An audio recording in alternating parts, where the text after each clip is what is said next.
Two balls and a strike to count on Taylor. Reyes fires, swinging a drive, deep left field. It's his way back. Walk the ball. Chris Taylor.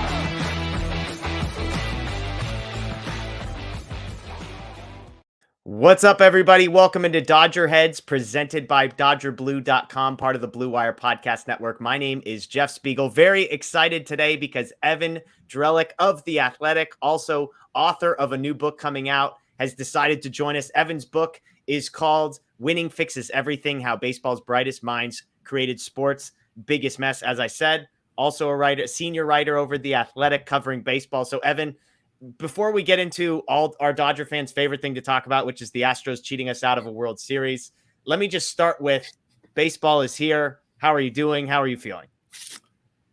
I'm feeling good. You know, the rules stuff's going to be very interesting to follow this year. If you go back a year ago, there was a lockout, and that happened to fall squarely in my coverage area. So I don't mind that we're in a little bit less of a contentious time. It's been a busy week for me because the book came out this week, and so they put you through a car wash where you're doing interview after interview, and it's great. You know, it's great that people want to talk about the book, but you know, you just get a little tiring. But I'm happy to be here. We've been trying to make this work, and I appreciate your patience.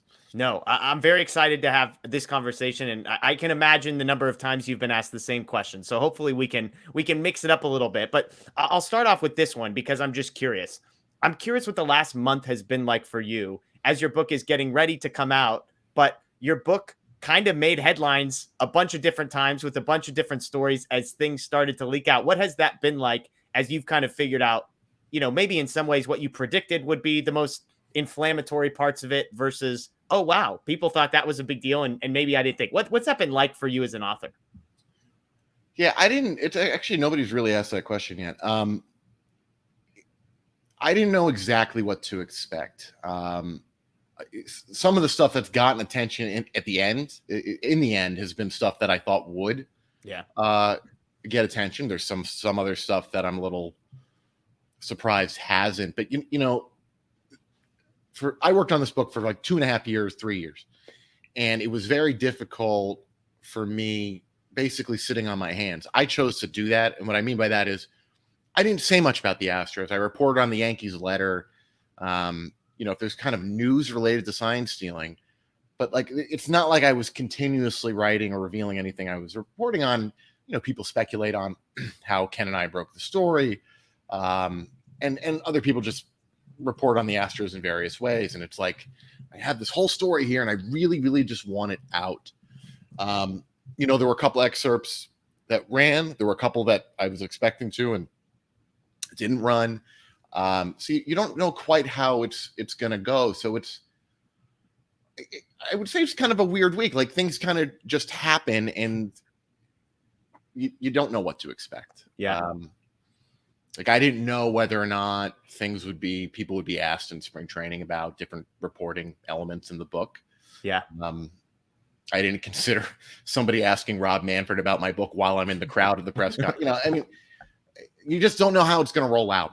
Is the answer. So it's weird, but I'm very pleased. The headlines are fine and it's good for attention for the book, but you know, I'm getting positive feedback about the book, and that's what you want. You want people to enjoy the book and learn stuff and feel like it's a good book. That's really the reward you want. Yeah. Well, I mean, I want to get into the book, and I'm curious to ask you some of the things that maybe you expected to catch some headlines that haven't. But let's start with what I would, from my perspective, the first thing that came across my timeline as it relates to this book, which was the Alex Cora story. Him bragging to people about having cheated, having won the World Series, that kind of thing. There's also some stories you've referenced and mentioned about his time with the Astros bench coach that I'll say don't necessarily reflect super positively on Alex Cora. And I'm reading these two stories, and I'm also looking at a guy that seems to be well-liked as a manager, so much so that despite a suspension, he was brought back. So, like, I guess I'll ask this way. As far as what you know about Cora, as somebody who covered the Astros as a beat writer, covered this whole story, are you surprised at all as kind of how Cora's story has played out in the years since the scandal? You know, Cora is in some ways quite likable. You know, he's clearly skilled as a manager. my mind brings me to kind of a general thought here that it really extends to the book on a whole, which is, for years people were writing and saying these really glowing things about the Astros, and I had covered them and I'd known there'd been some cultural issues there. I think the book challenges people in general to try to reconcile public narrative and public image with the possibility and the reality that it doesn't line up with what actually goes on, or maybe most accurately, everything that goes on, right? You're getting a slice, the person who stands at a podium, says things, smiles, charming. That's not everything. And I think with Alex Cora, there is a different side to him. There's an aggressive side to him. There certainly in his time in Houston, there was an immaturity. He could be erratic. It blew up at Hinch and Jeff Blum, the broadcaster, in a, I don't know, not famous incident, but in an incident that's detailed in the book and had been reported on previously. I actually first reported it years ago, but not nearly this level of detail. So there's another side to him, and maybe with time, he learns some lessons and there's some maturing and growth, and that's what people do. But I think that's what I would say is that, you think you kind of know these public figures, but they can have very different sides. It's that part's real, and it's not just with him. I mean, there's plenty of people. Yeah, and I think this is probably a short answer. I think I know the answer, but do you think that extends to? Was that unique to the Astros? Because I want to get into sort of the culture in Houston. But I mean, do you think has that colored the way that maybe you think about or view people in organizations that maybe you aren't as plugged into? Yeah, I mean, it's the way I view anything these days. I mean, you don't know what you don't know, and I mean, you can kind of you think about feature writing, kind of the old school of magazine writers, and you drop in for a week, cover something, and you can fall into this easy trap of writing really glowing things. I mean, look, you got to write what you see. But my point being, it's tough to really get under the hood and really understand what's going on. The book, I think, successfully does that with the Astros. The book took, 2.5, 3 years. And it's really 10 years of reporting, of my reporting life, right? I started covering the Astros in 2013. And, I kept my notes, and a good amount of the material from that time period, gets used. And some of it I hadn't even published before. So, yeah, people ask me, well, the Astros won in 2022. Are they fixed now? And my answer is, I would have to spend a lot of time talking to people to understand are the cultural issues taken care of, right? And it goes back to the narrative. Well, they're holding up a trophy, so they're great. And I know it's hard for people to move past that notion, but the team on the field, very good, but there can be a lot of issues that go right alongside that, even in successful baseball organizations or other organizations. Yeah. And that kind of leads into the question that I wanted to ask next, which is, I think when people see the headline, they'll probably say, oh, it's a book about that year when the Astros cheated and banged on the trash can and won the World Series. But what I've gathered more and more is this book is, yes, about that, but it's so much about the organization. And as I was thinking about that, I kind of wondered, do you think what happened in the year mostly in question, could that have happened somewhere else? Or was there a perfect storm of dysfunction in the years leading up to Houston that uniquely made them capable of going to the lengths that they ended up going to? Yeah, I've told some people, there's an image of a baseball on the cover. It's almost less a baseball book and more a management culture book. It is not your classic baseball book, right? It's really rooted in the front office and certainly in the clubhouse. And, we get to the commissioner's office and some other teams as well. But, it's not the green grass, the smell of the hot dogs, and, he hit a double in the gap and ran his heart out type of thing. What was the second part of that question? Just do you think this could have happened elsewhere? Or do you think the Astros were a perfect storm of dysfunction to say, wow, I can't imagine another team ever going to the lengths that they did because they had laid the groundwork organizationally, culturally for the 5 years prior? So the when we get to 2017, and it's not the introduction of the book brings us to the reporting process, but there's a lot that happens before we get to it, because the book is trying to answer this question of how did we get here. Yeah. And so when we do get here in 2017 in the book, I start off that chapter by saying, relationships were strained, communication was thin, there's a lot of distrust. The goal was to win. I don't know that you can say the Astros were the team that was most likely to start cheating. I think they were the most unlikely to stop cheating. They did not have the systems, the management in place to be able to effectively deal with it, right? I mean, McKinsey and Company was inside the Astros front office in 2017 evaluating baseball operations. That puts a strain on relationships throughout. It was a real build. It's not an accident that you have this blow up in Houston. Now, having said that, does that mean that another team couldn't have had something similar happen? No, I don't think you can rule that out, but I think the environment in Houston was particularly ripe for it, and I think the book clearly establishes that. Where the fault lines were inside of Houston. And so I've done a bunch of interviews this week, and it's really only a point I've been making. I guess I started making it yesterday, because it just, you make a lot of points and you forget some in your head. But one thing that jumps out at me is, let's say the Astros don't have the sign stealing blow up. Everything else in the book, all those cultural issues still exist. Yeah. And I sit there and wonder, who would believe it? And it was actually something I wondered in 2019. It was when I had it in my notebook, was who's going to believe it? The team's really good. In a way that the scandal almost creates a willingness for people to hear and believe, okay, something was wrong there. But the reality is, if they kept winning and didn't have the sign stealing scandal, that doesn't mean there wasn't all this other stuff going on. It's really it's hard to reconcile a lot of that stuff. Yeah. I have to ask, when you're doing the research for this and you first come across that they're banging a trash can in the dugout. Take me to that moment when you're like, they're doing what? And then it's almost like my reaction is like, how did nobody figure this out?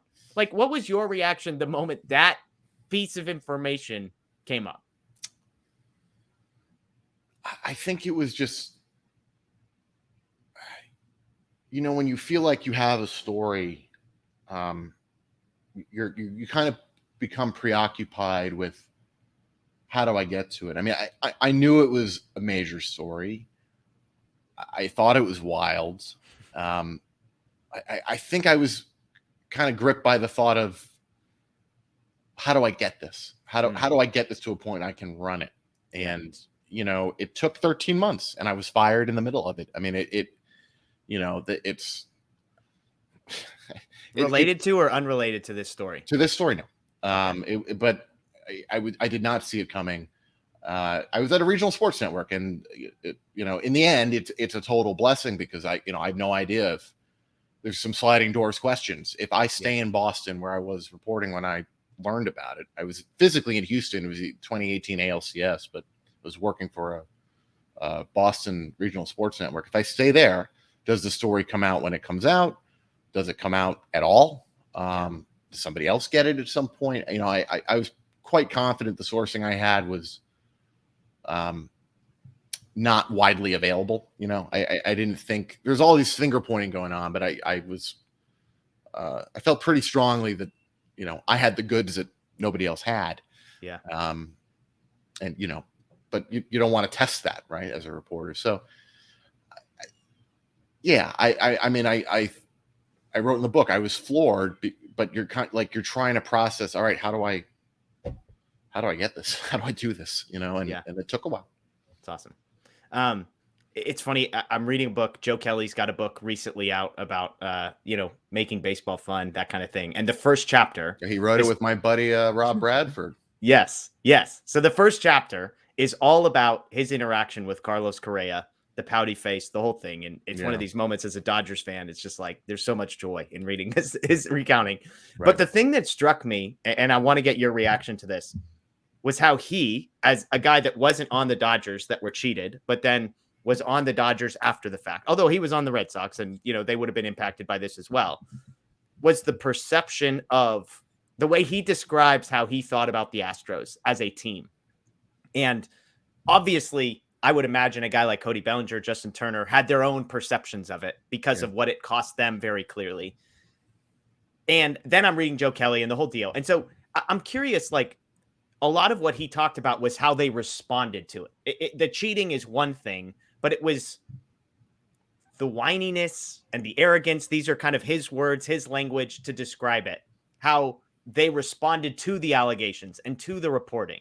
And obviously it would have been personal to you, I'm sure, to hear what their responses were to this, in the sense of that, like, not that they were questioning your credibility or you were worried about that, but I'm curious, how do you think the Astros handled this? Like, from your perspective as the guy who was breaking the story, I can't imagine you envisioned them responding the way that they did, right?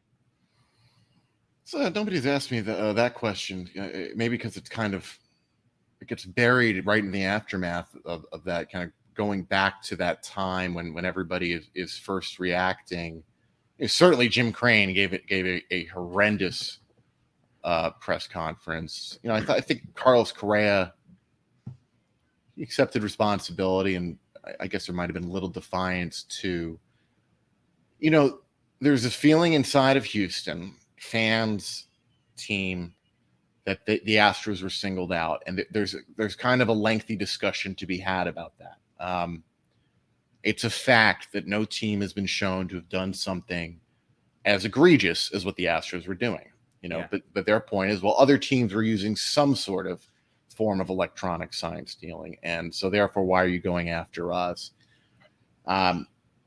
You can make an argument that any cheating is equivalent to any other form of cheating. Doesn't matter. Cheating is cheating. I don't care what the degree of severity is. Most people, myself included, I think the commissioner's office included, not that they're the end-all be-all for things, but I think in general in baseball, that's the way people look at it. There are degrees. And you can do an imperfect analogy with speeding. If the Red Sox, the Yankees, the Dodgers for a time were doing 90 and a 65, something like that, the Astros are doing 120, 130, right? And put whatever number you want on it. But there's a gap in the sense of severity there. And so, I think a lot of the Astros perception is based around this notion of being singled out. And to an extent, it is true because, the findings of the 2018 Red Sox investigation that MLB did, they were light. I mean, it was not the same level of egregiousness. It was more that base runner scheme, video room to dugout to second base. So you have a runner involved, which keeps that pretense of somebody doing something on the field, which is what the Astros scheme got rid of, right? It was totally off the field. You could do it without a runner on base. And now I lost my train of thought because it's been a lot of these. Did I wrap up my point? I definitely didn't. No, and that's kind of like, it leads to, it's kind of like laid out there for everybody. And yet there was still this victim mentality. There was still this, oh, it wasn't that bad, or who cares, that I think people outside of Houston, I don't know. I mean, obviously I was biased as a Dodgers fan. I was just shocked that nobody, it seemed like, just said, yeah, you know what?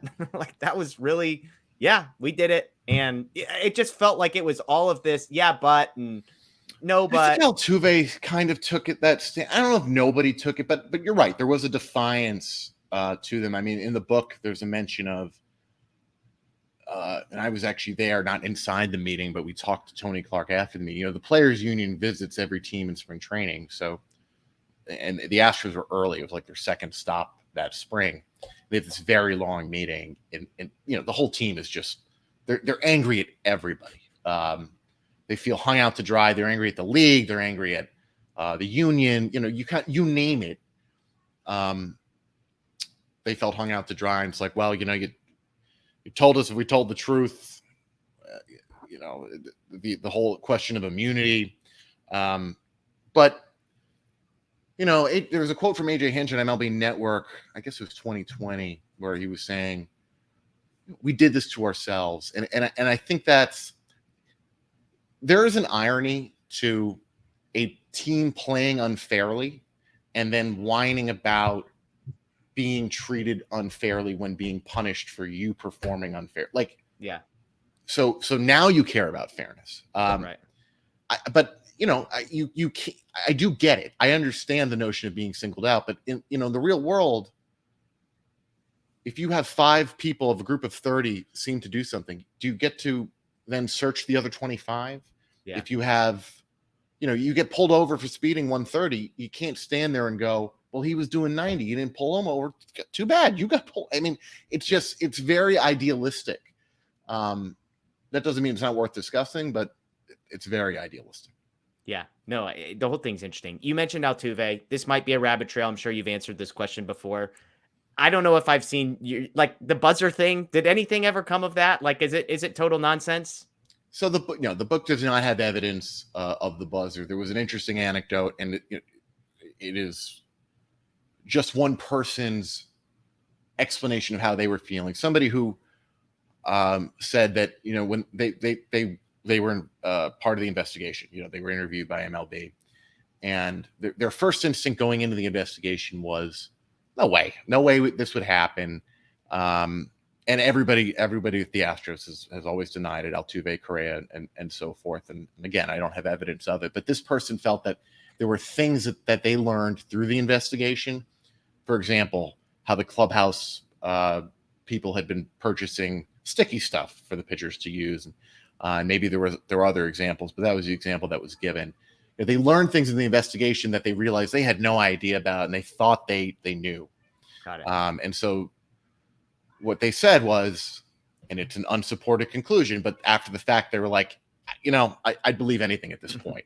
Yeah. I would now believe the buzzers are real, because it was revelatory to them how much in general they didn't know. But no, the book does not declare that the Astros used buzzers. It does kind of comically point out that they did use kind of a buzzer in a different way. They were gently shocking minor league players. There's something called TMG, or tensiomyography. It's basically a way of measuring your fast twitch muscles, I believe.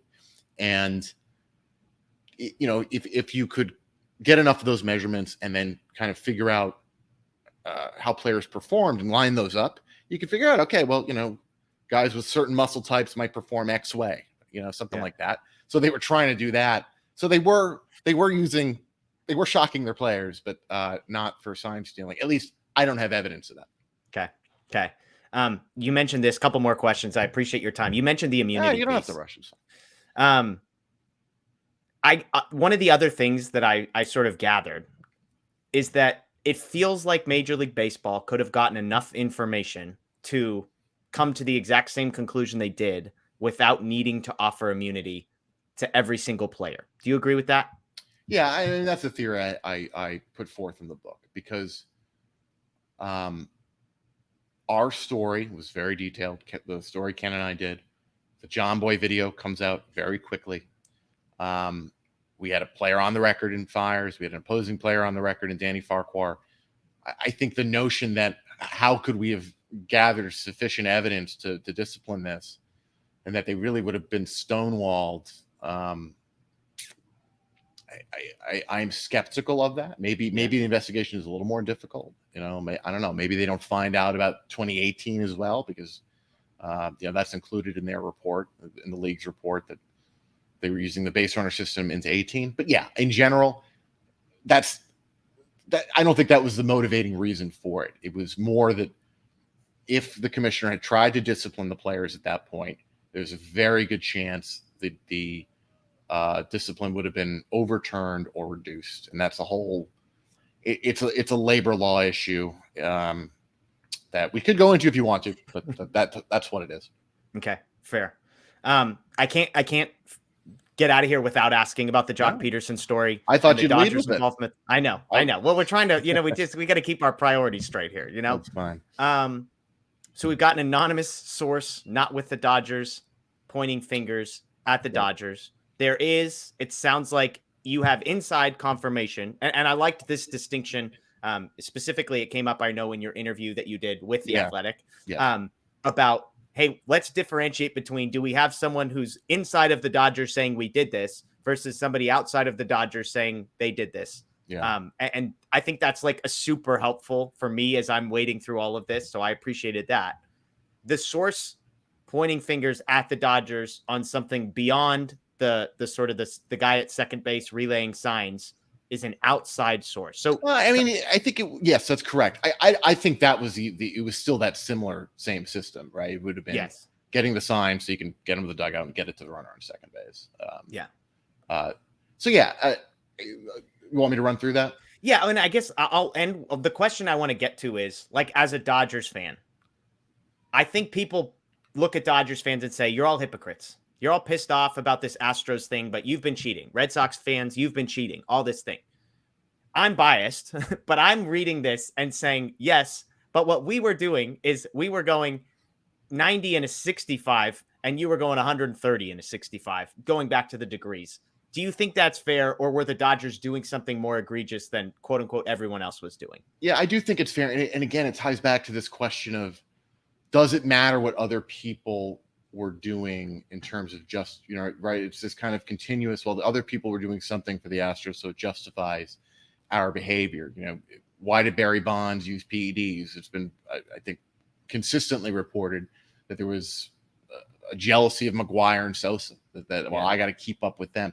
And so that is worth explaining to understand, how do we get there, right? Certainly the Astros were trying to keep up with the times, but does that then justify, does that make it right? And Hinch, did point out after the fact that, right is right and wrong is wrong. And I do believe that. Yeah, the Dodgers were in 17 using a base runner system. A second Dodgers source said that continued until MLB started to police it in 18. They didn't really start to police it until the 18 playoffs. And even people on other teams when talking about the 18 postseason, it was difficult because finally, when you get to the 18 playoffs, MLB has people in those rooms, in the video rooms. I feel like I didn't answer the full question though. No, well, and that's fine. You're going into it. It was kind of I want to hear the backstory to the allegations of the Joc Pederson. Like he walks into the room and So it's during the World Series or at Fenway, and the story told to me by a Red Sox person, their understanding of the story is Pederson runs into the video room at Fenway and the visiting video room. So where the Dodgers staff is set up and asks for the signs, and an MLB official happens to be in there because they've started to do that. And they're like, whoever's in the room is like, you idiot, and then this MLB official or security person, whoever was in there, goes over to the other side to the Red Sox video room where JT Watkins, who's now with the Dodgers, was, and tells Watkins, like, hey, make sure you don't do this. And Watkins shoots back at him, what, you caught Chase Utley doing stuff? So, and the Red Sox source was saying, well, MLB didn't do anything about that. And look, there was a lot of finger pointing allegation, and the commissioner actually was asked about it yesterday. And there was a lot of stuff flying around in 17 and 18. And it was easier to do it back then. MLB wasn't policing it, for better or worse. One of the reasons I think we look at that base runner scheme as lesser is because MLB treated it lesser. They were very light in 17 with the Red Sox and the Apple Watch scandal, and they fined the Yankees at that time too. It wasn't, the commissioner at that point did not find that just using the video room alone was a problem. It was if you had then subsequently used an electronic, right? So if you used your watch to get that to the dugout, or you called the dugout, I think that was a bad interpretation. It was a purposeful one to kind of, I think it was inherently an acknowledgement that, if I punish just using the video room, I might be opening up a can of worms because this behavior is probably spread to at least a few teams at that point. So, you remember there was a Dodgers writer, Andy McCullough, who's now my colleague at The Athletic. And I don't know if I should be saying this. I don't want to steal his good stuff, but we were talking the other day in spring training, and he was relaying to me that he talked to somebody in the industry who put it, the Astros broke the Geneva Convention. That the speed limit might have been moved, and whether it should have been allowed to have been moved to the base runner system, different question. But it remains the case that if you care about severity, if you think severity matters, there is something very striking about what the Astros did in comparison, even though it is still electronic sign stealing, Yeah. No, I think that the Geneva Convention thing is helpful because it's kind of like a lot of people looked at each other and said, all right, everybody's good. We're all going to go up to this level, and not that it was as agreed to as that. And then one person, and it's like everybody's got that group of friends where everybody's like, okay, we're all cool with this here, right? And then one guy goes absolutely berserk and crosses the line so badly. And he's like, what? I thought we were all doing that, And so I don't know. I don't know if that, machine gun to a knife fight. I mean, you're right. And but those are all imprecise. It's an interesting question. How much worse was it? But the fact that it was all off the field and you didn't need a runner on base, there is something more brazen about that to me, and I think most people would agree with it. But look, there was certainly a sense in the industry. I can't tell you how many times I did hear, "Oh man, I think those Dodgers are dirty." Now, again, that's outside allegation, right? And there's paranoia, and it's hard to sift through. It's hard. I see it with the Pederson thing, that it's hard for people. Well, a Red Sox person said the Dodgers are the worst cheaters in the industry, so there you go. And that's where it's hard to explain to people. There's a difference between allegation from the outside and confirmation. You can get confirmation from the outside, but it's harder to do, right? Like if you had video proof of the Dodgers cheating, but you didn't have an inside source, well, you still have confirmation, right? But simply somebody pointing a finger and saying, "I think you, Jeff, cheated," that in itself is not final proof that you cheated. It's just an allegation. Yeah, and people with motivation to want to accuse other people, like to either self-justify or to downplay a loss or whatever it might be. It's very, I say this in the book, it is very, very easy for people to go, "Oh, everybody was doing something." The evidence does not show that. The evidence shows that veteran contending teams in this period were doing something. Is it possible that more teams were doing the base runner system than we know? Yes. Is it possible somebody's doing something to the extent of the Astros? Yes. But at some point you need evidence. And 10 or 20 years from now, you might find it. And maybe somebody finds something worse than what the Astros are doing. I'd be surprised. But the point I would make there, all that other culture stuff with the Astros was still there. It's like, and I don't know if people would have believed it without the cheating, but man, was there a lot going on there.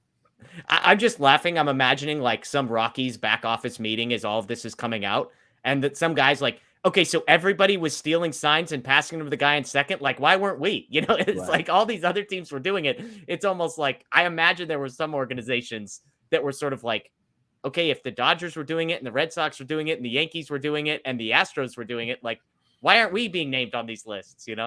Well, yeah, right. I mean, I talked to David Sampson, his former Marlins president, today, and he was making that point that everybody was trying to keep up. But I balk whenever people say everybody. I don't think the worst youngest teams were doing it. I really don't.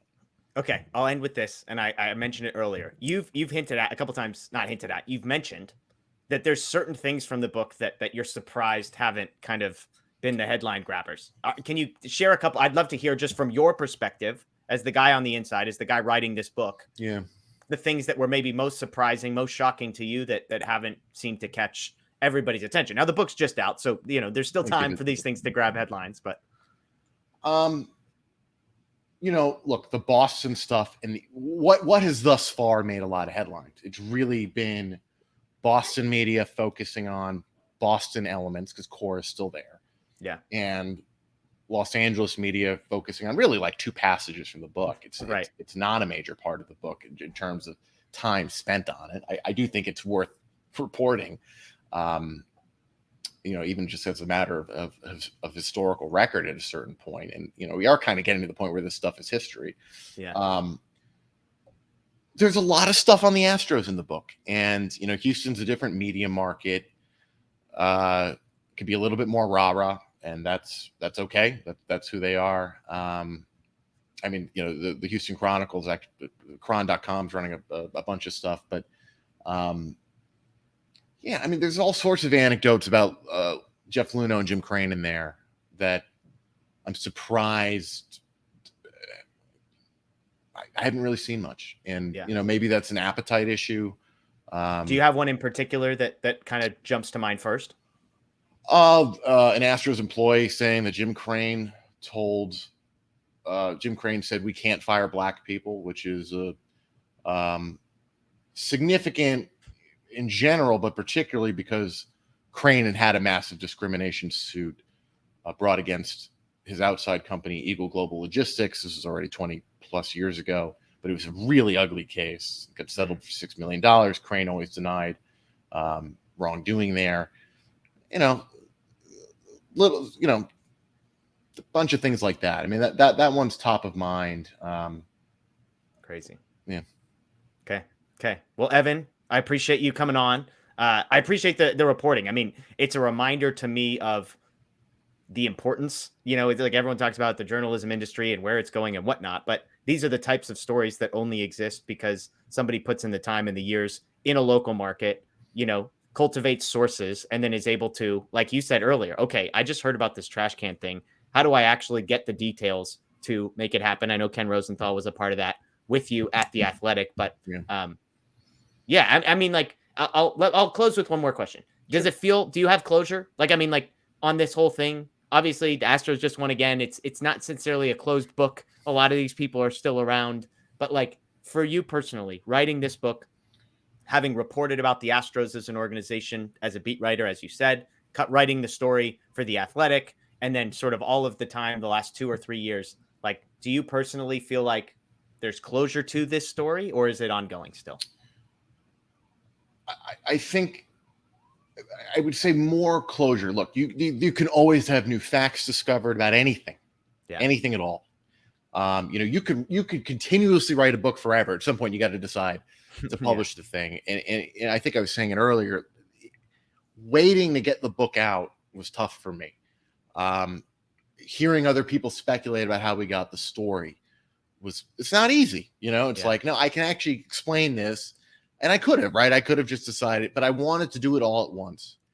And maybe the indication I have that I'm a little, chapter's not closed, forgive the bad pun with chapter, but there has been public reactions, right? Dave Roberts speaks, Alex Cora speaks. I'm very comfortable and confident in the reporting. I'm proud of the reporting. And so it's a feeling for me at this point of, here it is. Here's the book. You can disagree with it. You can challenge it. You can dislike it. You can contest the fact if you like, but I am confident I did the best I could. And I think it achieved something. I hope people feel that way. I just don't think you get under the hood very often quite the way this book did. And, I'm a little bit looking forward to kind of just focusing on other parts of my life a little bit, Yeah. Well, awesome. That's Evan Drellich. You can find him on Twitter at Evan Drellich. You can find his stuff at The Athletic. Again, the book is called Winning Fixes Everything: How Baseball's Brightest Minds Created Sport's Biggest Mess. Evan, thanks again for the time. Enjoy spring. Enjoy the baseball season. Like you said, maybe thinking about something other than the Astros and cheating for a couple months here. Okay. I'll give it a shot until the next lockout. Thanks, Jeff.